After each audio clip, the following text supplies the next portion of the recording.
April, God's remedy for sin. Justified by his righteousness, proving the will of God. And be not conformed to this world, but be ye transformed by the renewing of your mind, that ye may prove what is the good and acceptable and perfect will of God. Romans 12 verse 2.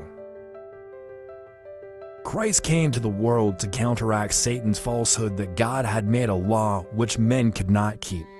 Taking humanity upon himself, he came to this earth, and by a life of obedience showed that God has not made a law that man cannot keep. He showed that it is possible for man perfectly to obey the law.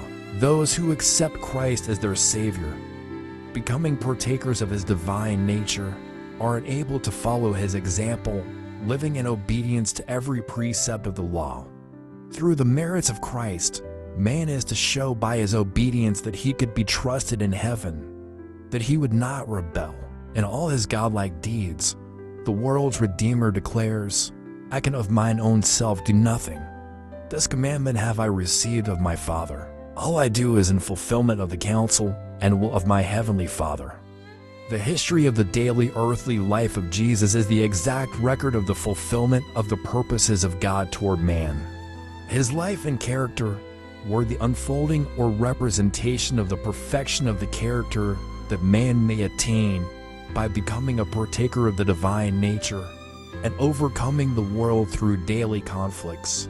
The youth need to keep ever before them the course that Christ followed. In the study of his life, we shall learn how much God through him will do for his children.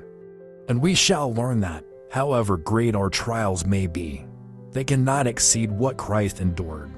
Those who walk even as Christ walked, who are patient, gentle, kind, meek, and lowly in heart, those who yoke up with Christ and lift his burdens, who yearn for souls as he yearned for them, these will enter into the joy of their Lord.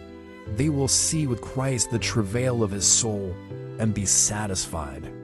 Heaven will triumph, for the vacancies made in heaven by the fall of Satan and his angels will be filled by the redeemed of the Lord.